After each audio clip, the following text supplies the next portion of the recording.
عم زفت انت التاني. ها؟ انا اعنف. هي اللحميه اللي عندك دي مش عايزه تفك لوحدها، لازم اعمل لك عمليه وتصرف عليها فلوس يعني. حماده يخرب بيته وانت تطلع عيني.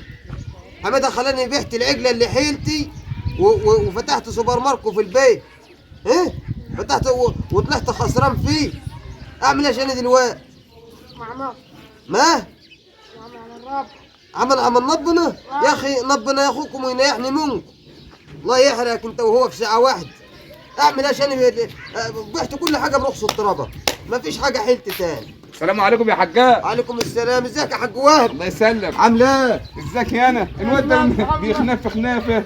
ده عنده اللحميه بعيد عني. انت قاعد تهرفاش انت وهو يا اخي الواد حماده ساعه ما بعت حته العجله اللي يخرب حيلتي. بيت ام العجله اللي انت كل شيء. هي العجله دي تذبيحها وتشتريها. ما كانش عنده اللي هي امال ايه؟ هي ايمن على ثلاث ادوار كل شويه تبيعها وتشتريها تبيعها وتشتريها. ما انا فتحت سوبر ماركت. ايوه وشفتك ساعه فتحت السوبر ماركت وكلت شطه لما هلك كبت الشطه دي. ما انت ما تعرفش اللي حصل فيه بقى. انا قفلت. لا رحت الواحد بيقول لي انا ببيع نسكافيه رخيص برخص التراب. حلو.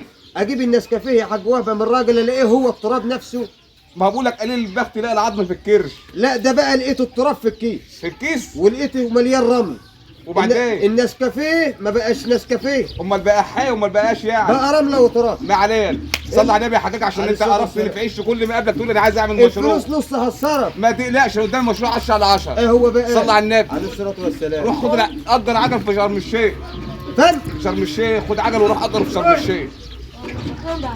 الله يخليك انت. الله يخليك انت الواد اهو. بس انت عشان اسوق عجل. انا زهقان منك. انا ورايا مصلح. استنى بس. ايوه انا هاخد العجله اجربه في شرم الشيخ. تأجر في شرم الشيخ في كفر الشيخ في اي حته ماشي.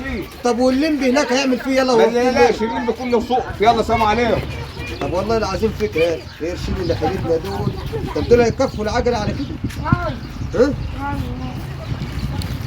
العجل انا فتحت مشروع عجل اهو. يقول البلد دي حلوه والعيال فيها كتير. يا ابو سهل يا رب. اعمل حاجه اللفه بخمس. دي مالها دي؟ هتاخد بها لفه يعني؟ حلو. بتاع دكتور. انت ما كانش شغال دكتور يالا؟ خد اهي ازاي اهي. تاخد اللفه بتاعتك وتجيب اللفه مدتها اهي 5 دقايق. بص لها قبل الجزء ما يخلص. هات يا ابن العجل يا ابني. هات التاني دي بسرعه. خلص يلا. يلا ازاي ده العجل يهيط معانا دلوقتي. ها يا حبيبي.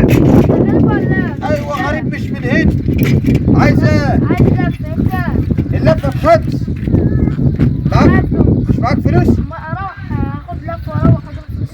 هتروح تجيب فلوس وتجي؟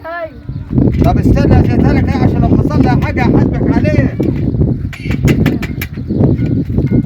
اوعى بالدور اهي. اوعى كده. هتأجر حاجه؟ اللفه ب5 جنيه. هاخد لفه واروح اجيب لك قطين. اديني هو يخرب بيتك وبت اللي جابك يا شيخ واقعد على جنبي دلوقتي. يا دي اللفه ب5 جنيه معاك فلوس تأجر؟ والله هروح اجيب لك. يعني انا كل اللي يجي ياخد عجله يقول لي راح اجيب لك الفلوس واجي دلوقتي خدها بقى ساعه ما جاش دلوقتي لا بالعجله ولا بالفلوس. الله يخرب بيتك يا بتاع الدين. اصبر يلا. البتاعه دي مليانه شغالين. لو شغلنا خست منهم انا هشغل لك على الدراسه ده. سمعت ولا لا؟ يلا بسرعه دي وقت دقيقه بالظبط.